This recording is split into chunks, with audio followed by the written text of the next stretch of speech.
नमस्कार दोस्तों, आज का ये वीडियो बहुत ही इम्पोर्टेंट और ज़रूरी है आप सभी के लिए। आज के इस वीडियो का टॉपिक है इन 8 कारणों से एनआरआई को आ सकती है इनकम टैक्स से नोटिसेस। दोस्तों, आज के वीडियो के अंदर हम आपको 8 ऐसे कारण बताने वाले हैं जिससे अगर आप एक नॉन रेसिडेंट इंडियन हैं तो आपको इनकम टैक्स डिपार्टमेंट द्वारा नोटिसेस भेजी जा सकती है। कई बार यहाँ पर एनआरआई जो है वो गलती करते हैं, रहते तो वो अब्रोड में है, यूएसए हो गया, कनाडा हो गया या यूके में रहते हैं या कोई अदर कंट्री में रहते हैं, लेकिन उनकी कई बार प्रॉपर्टी ट्रांजैक्शन इनकम जो है वो इंडिया से होती है, लेकिन वो उस पर ध्यान नहीं देते हैं। उन्हें लगता है क्या बात है, टीडीएस तो डिडक्ट हो ही रहा है तो इनकम टैक्स रिटर्न फाइल करने की जरूरत नहीं होती है। या कई सारे ट्रांजैक्शन जो है वो करते हैं बैंक अकाउंट से रिलेटेड, प्रॉपर्टी से रिलेटेड, कैपिटल गेन से रिलेटेड, कई सारे ऐसे ट्रांजैक्शन जो है वो करते हैं, लेकिन उसके लिए वो कभी भी प्रॉपर या तो रिपोर्ट नहीं करते, अपनी आईटीआर में इनकम रिपोर्ट नहीं करते या आईटीआर ही फाइल नहीं करते कई बार। तो इनकम टैक्स डिपार्टमेंट द्वारा आपको इनकम टैक्स से नोटिस यहां पर आ सकती है उन सभी ट्रांजैक्शन को लेकर। तो आज के इस वीडियो में हम आपको 8 ऐसे ट्रांजैक्शन बताने वाले हैं जिसको आपको अच्छे से रिपोर्ट करना होगा, इनकम टैक्स रिटर्न फाइल करनी होगी और इन सभी ट्रांजैक्शन को दिखाना आपके लिए जरूरी है। अगर ये ट्रांजैक्शन आप नहीं दिखाते हैं या चूक जाते हो तो इनकम टैक्स डिपार्टमेंट से आपको नोटिस आ सकती है। नोटिस का भी प्रॉपर अगर आप रिप्लाई नहीं देते हैं, फिर भी आप ध्यान नहीं रखते हैं, तो फिर उस केस में आपका जो स्क्रूटनी है वो खुल सकता है, यानी आपसे डिटेल डॉक्यूमेंट मांगे जा सकते हैं, यानी आप एक लीगल मैटर में फंस सकते हैं। तो कैसे इस लीगल मैटर में फंसने से बचें, कैसे ह्यूज पेनल्टी से बचें, लाइबिलिटी से बचें, जिसके लिए वीडियो बहुत ही इंपॉर्टेंट है। तो वीडियो को एंड तक जरूर देखें, चैनल पर नए तो सब्सक्राइब करें और बेल आइकन पर नोटिफिकेशन पे क्लिक करें ताकि आपको आने वाले सभी नोटिफिकेशन रिगार्डिंग हमारे वीडियोस रेगुलरली मिलते रहें। आइए स्टार्ट करते अपने आज के वीडियो को बिना किसी देरी के।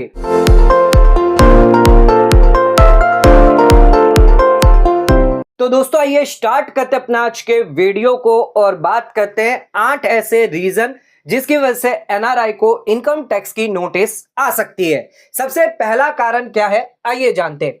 अगर आप फेलियर होते हैं डिक्लेयर करने के लिए रेंटल इनकम, अगर आप एक एनआरआई हैं और रहते हैं आप अब्रोड यानी यूएसए, यूके या कनाडा में आप रहते हैं या किसी अदर कंट्री में आप रहते हैं, लेकिन अगर आपकी प्रॉपर्टी जो है वो है इंडिया में, यानी इन इंडिया के अंदर आपकी प्रॉपर्टी है, चाहे वो हो सकती है आपकी रेसिडेंशियल प्रॉपर्टी या फिर आपकी कॉमर्शियल प्रॉपर्टी भी हो सकती है। तो इन इंडिया के अंदर अगर आपकी प्रॉपर्टी है और इस प्रॉपर्टी को आपने रेंट पर दिया हुआ है, और रेंट चाहे आपने रेंट रिसीव भी आउटसाइड इंडिया क्यों ना किया हो, आउटसाइड इंडिया आप रेंट रिसीव कर रहे हैं या स्पेंट जो है वो आउटसाइड इंडिया आप रेंट जो है वो कर रहे हैं, तो ध्यान रखिएगा अगर आपने रेंट रिसीव किया है आउटसाइड इंडिया भी, लेकिन प्रॉपर्टी इन इंडिया में है और अगर आपको रेंट रिसीव हो रहा है, तो उस केस में ध्यान रखिएगा अगर इस रेंट की जो इनकम है वो अगर एक्सीड हो जाती है आपके बेसिक एग्जम्पशन लिमिट से, यानी कि 2.5 लाख रुपए से ज्यादा का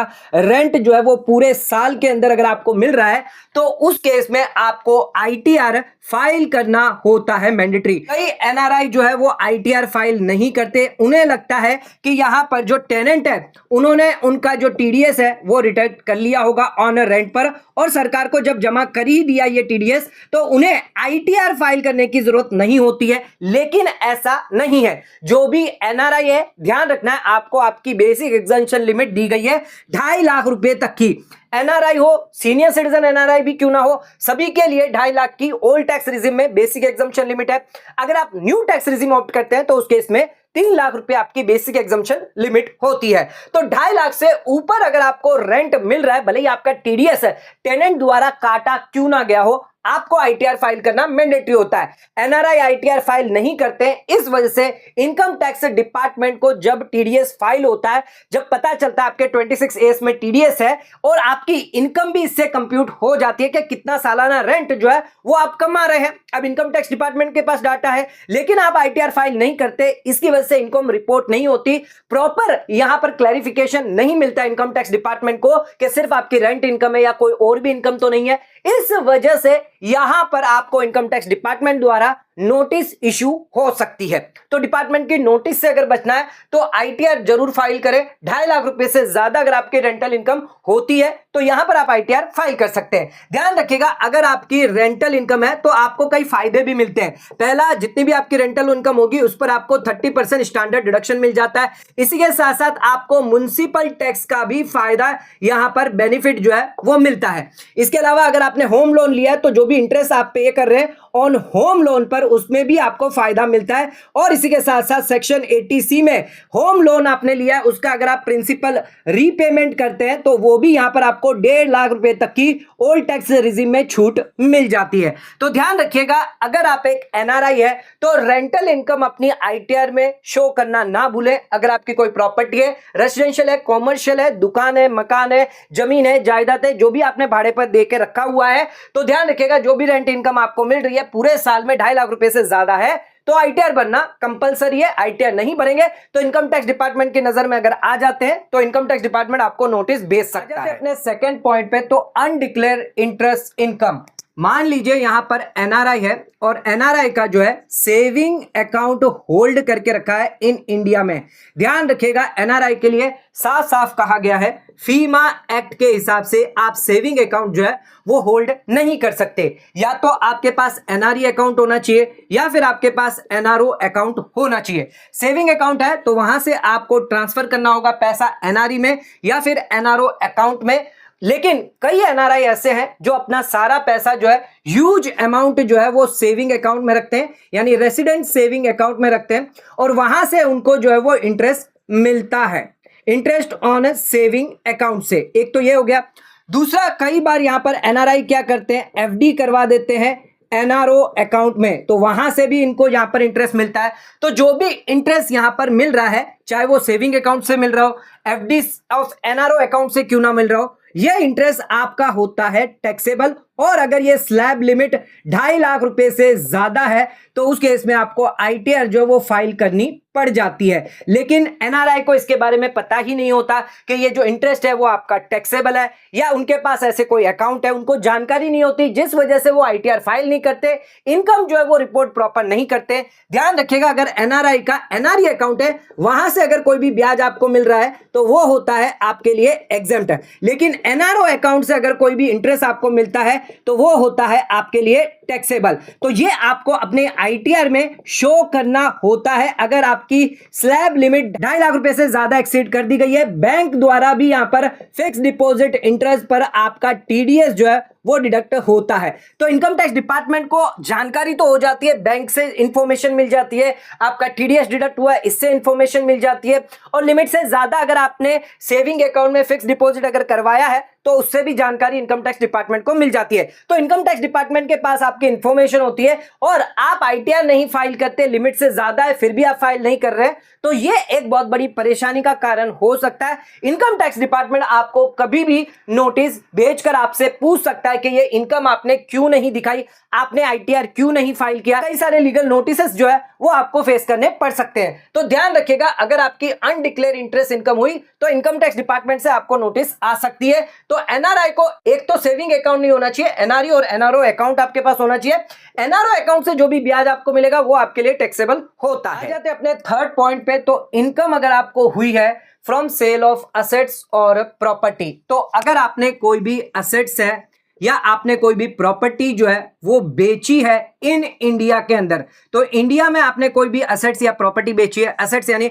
आपने कोई शेयर्स बेचे हैं, आपने कोई बॉन्ड बेचा है, आपने डिबेंचर्स या म्यूचुअल फंड एक्सेट्रा जो भी कैपिटल असेट्स है वो आपने बेचे हैं, या आपने प्रॉपर्टी बेची है, रेजिडेंशियल प्रॉपर्टी बेची है, कमर्शियल प्रॉपर्टी बेची है, इन इंडिया में बेची है, तो ध्यान रखिएगा आपको होता है कैपिटल गेन। ये कैपिटल गेन दो तरीके से हो सकता है, एक तो आपको लॉन्ग टर्म कैपिटल गेन, दूसरा है आपका शॉर्ट टर्म कैपिटल गेन, और इसे रिपोर्ट करना आपके लिए जरूरी हो जाता है अपने इनकम टैक्स रिटर्न में। तो आईटीआर में इसको रिपोर्ट करना आपके लिए मैंडेटरी हो जाता है अगर आपको कैपिटल गेन टैक्स हुआ है, लॉन्ग टर्म हुआ है, शॉर्ट टर्म हुआ है। कई एनआरआई जो है वो इस कैपिटल गेन को, यानी जो भी प्रॉपर्टी आप बेचते हैं उसको यहां पर रिफ्लेक्ट नहीं करते हैं, जिसकी वजह से आपकी इनकम प्रॉपर रिफ्लेक्ट नहीं होती। एग्जांपल के तौर पर अगर किसी ने यहां पर एनआरआई ने प्रॉपर्टी बेची है इन इंडिया में, तो इस प्रॉपर्टी पर जो बायर है वो आपका टीडीएस डिडक्ट कर लेता है 20% या 12.5% आफ्टर 23 जुलाई 2024 के बाद।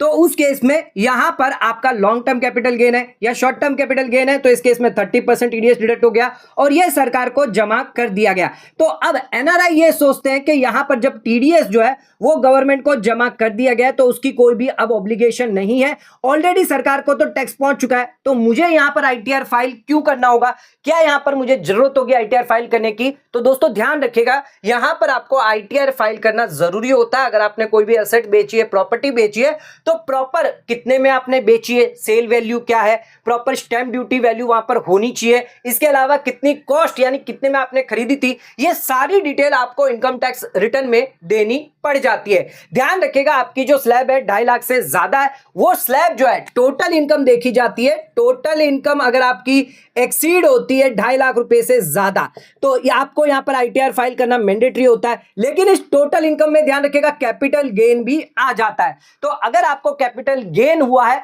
तो भी यहां पर आपको आईटीआर फाइल करना पड़ेगा। 2.5 लाख रुपए से ज्यादा है, भले ही आपको फ्लैट रेट टैक्स क्यों ना लग रहा हो, प्रॉपर्टी के केस में आपको 12.5% टैक्स लगता है, और लॉन्ग टर्म कैपिटल गेन है तो उसके 12.5% आपको टैक्स लगता है, और शॉर्ट टर्म कैपिटल गेन होगा तो उस केस में स्लैब रेट पे आपको टैक्स लग जाता है। तो ध्यान रखिएगा, अगर आप एनआरआई हैं, प्रॉपर्टी बेच रहे हैं, एसेट बेच रहे हैं, कैपिटल गेन हुआ है, लॉन्ग टर्म हुआ है, शॉर्ट टर्म हुआ है, आपको आईटीआर फाइल करना जरूरी है। आईटीआर में इसकी रिपोर्टिंग करना आपके लिए जरूरी है, भले ही आपका टीडीएस बायर द्वारा काटा क्यों ना गया हो, भले ही आपका टीडीएस क्यों ना काट लिया गया हो, उसके बावजूद भी आईटीआर आपको फाइल करना मैंडेटरी हो जाता है। अपने 4th पॉइंट पे, तो क्रेडिट कार्ड बिल्स का अगर आप पेमेंट करते हैं, भले ही एक्सपेंस आउटसाइड इंडिया क्यों ना किया हो, ध्यान रखिएगा जो भी एनआरआई है, अगर उन्होंने क्रेडिट कार्ड जो है वो लेकर रखा हुआ है इन इंडिया के अंदर, और एक्सपेंस जो है इसका, जो भी बिल्स आप पे करें, जो भी एक्सपेंसेस, भले ही आप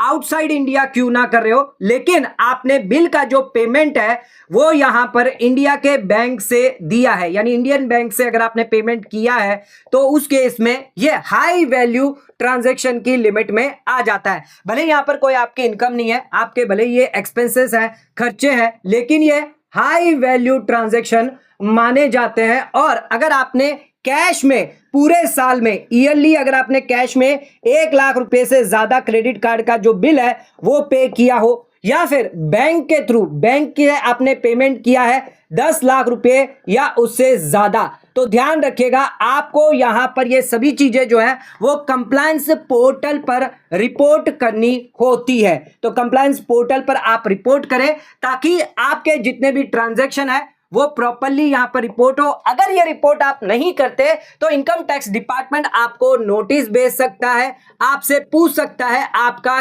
सोर्स ऑफ फंड क्या है, यानी कहां से आपके पास पैसा आया इतना ह्यूज अमाउंट देने के लिए। 1 लाख रुपया कैश की लिमिट रखी गई है, और बैंक से अगर आप करते हैं तो 10 लाख रुपया उससे ज्यादा का अगर होगा तो सीधे सीधे जो भी क्रेडिट कार्ड कंपनी होगी या जो बैंक होगी जहां से आपने क्रेडिट कार्ड लिया है, वो सीधे सीधे डायरेक्टली यहां पर रिपोर्टिंग कर देती है इनकम टैक्स डिपार्टमेंट को। इनकम टैक्स डिपार्टमेंट जैसे ये जानकारी उनको मिलती है कि आपने क्रेडिट कार्ड के बिल्स की पेमेंट करी है कैश में 1 लाख रुपए से ज्यादा या बैंक से 10 लाख रुपए से ज्यादा, तो सीधे सीधे आपको नोटिस भेजकर आपसे सोर्स पूछ सकती है कि इसका सोर्स हमें बताइए।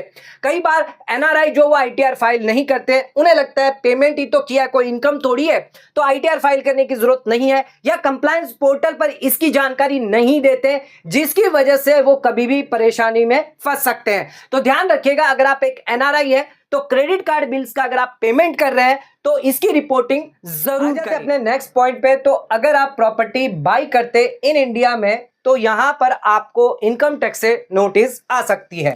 ध्यान रखिएगा, कई लोग जो है प्रॉपर्टी सेल करते हैं, तो जब आप सेल करते हैं तो उस केस में जो भी बायर होता है वो आपका टीडीएस डिडक्ट करता है, जो आपके 26AS या आपके AIS या TIS में रिफ्लेक्ट हो जाता है। साथ में जो कैपिटल गेन है उसको भी आप अपने आईटीआर में शो करते हैं, तो इनकम टैक्स डिपार्टमेंट को यहां पर पता चल जाता है कि आपने प्रॉपर्टी बेची है। लेकिन अगर आपने प्रॉपर्टी कई बार जो है वो बाई करी होती है, यानी आपने कोई प्रॉपर्टी बेची नहीं होती है, यहां पर आपका कोई भी कैपिटल गेन नहीं हो रहा होता है, लेकिन अगर आपने प्रॉपर्टी बाई करी है तो उस केस में हाई वैल्यू ट्रांजैक्शन की कैटेगरी में ये आ जाती है अगर आपने पूरे साल में 30 लाख रुपए या उससे ज्यादा की अगर प्रॉपर्टी खरीदी है, तो उस केस में जो भी रजिस्ट्रार होगा, जो भी सब रजिस्ट्रार होगा, वो इनकम टैक्स डिपार्टमेंट को आपकी जानकारी दे देगा कि आपने इतने वैल्यू की यहां पर प्रॉपर्टी खरीदी है, भले ही वो चाहे स्टैंप ड्यूटी वैल्यू क्यों ना हो, 30 लाख रुपए या उससे ज्यादा पूरे साल में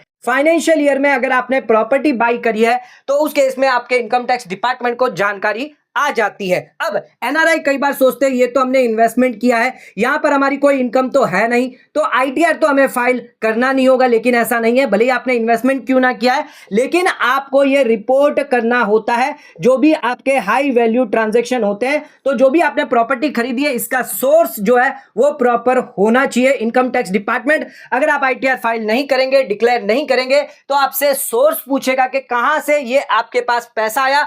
30 लाख रुपए से ज्यादा की अगर आपने प्रॉपर्टी खरीदी है, तो सोर्स इससे पूछा जाएगा कहां से पैसा आया। सोर्स अगर आप नहीं बता पाएंगे, तो उस केस में आपको हैवी पेनल्टी यहां पर लग सकती है। तो ध्यान रखिएगा, इनकम टैक्स की नोटिस से अगर बचना है तो 30 लाख से कम का ट्रांजैक्शन आप कर सकते हैं, लेकिन 30 लाख रुपए उससे ज्यादा का अगर आप ट्रांजैक्शन करते हैं, प्रॉपर्टी खरीदते हैं, तो उस केस में आपको इनकम टैक्स डिपार्टमेंट द्वारा नोटिस आने के चांसेस हो जाते हैं। अपने 6th पॉइंट पे, तो अगर आप इन्वेस्टमेंट करते हैं शेयर में, बॉन्ड में, डिबेंचर में, म्यूचुअल फंड में, इन इंडिया में, और अगर आप एक एनआरआई है, तो ध्यान रखिएगा शेयर्स की अगर बात करें तो 10 लाख रुपए या उससे ज्यादा अगर आप निवेश करते हैं। बॉन्ड की बात करें तो यहां पर भी 10 लाख की लिमिट दी गई है, डिबेंचर के लिए भी 10 लाख की लिमिट दी गई है, और म्यूचुअल फंड यूनिट्स की बात करें तो वहां पर भी 10 लाख की लिमिट दी गई है। हर एक इंडिविजुअल केस के लिए आपके लिए लिमिट जो है वो 10 लाख या उससे ज्यादा की दी गई है। अगर इससे ज्यादा अगर आप निवेश करते हैं शेयर्स में, बॉन्ड्स में, डिबेंचर या म्यूचुअल फंड में,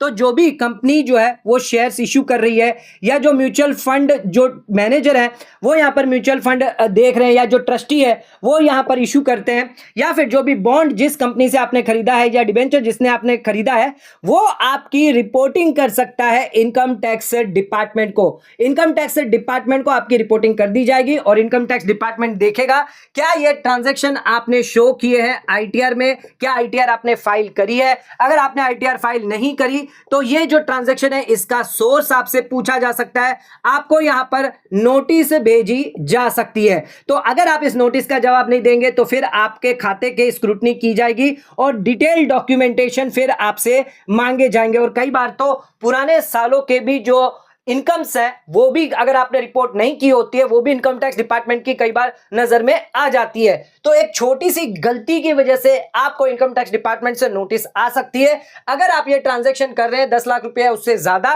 तो इसको प्रॉपरली अपने आईटीआर में रिपोर्ट करें, कंप्लायंस पोर्टल पर जाकर प्रॉपर रिपोर्ट करें। आपको यहां पर एआईएस और टीआईएस यहां पर रिफ्लेक्ट होता है, उसमें सारे ट्रांजैक्शन आपको देखने को मिल जाते हैं कि क्या प्रॉपर्टी आपने खरीदी है, कितने शेयर्स आपने खरीदे हैं, क्या प्रॉपर्टी आपने बेची है, सारी डिटेल जानकारी आपको इन एआईएस टीआईएस आपके इनकम टैक्स पोर्टल में ही आपको देखने को मिल जाते हैं। तो आप पोर्टल पर जाकर भी इसको लॉगिन करके चेक कर सकते हैं। ध्यान रखिएगा 10 लाख रुपए उससे ज्यादा का ट्रांजैक्शन करेंगे इंडिया के अंदर shares, mutual fund, bond, debenture, तो इनकम टैक्स डिपार्टमेंट से नोटिस आ सकती है। अगर प्रॉपर यहां पर आपके पास सोर्स नहीं हुआ, एक्सप्लेनेशन नहीं हुआ, तो आप पर हैवी पेनल्टी लग सकती है। अपने 7वें पॉइंट पे, तो कई बार आप पैसा कैश में डिपॉजिट करते हैं बैंक खाते में।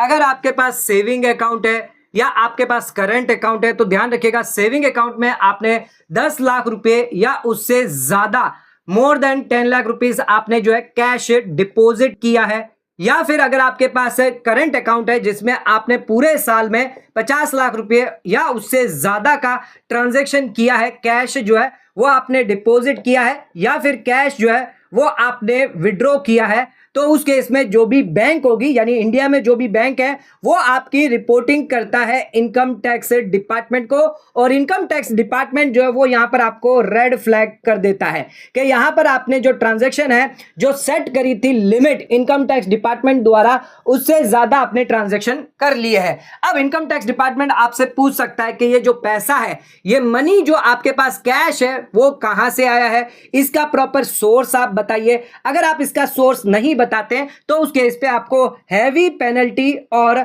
यहां पर आपको इंटरेस्ट भी देना पड़ सकता है। इंटरेस्ट पेनल्टी साथ साथ में जो टैक्स है वो भी यहां पर आपको देना पड़ सकता है। ध्यान रखिएगा 100% टैक्स का प्रावधान दिया गया है।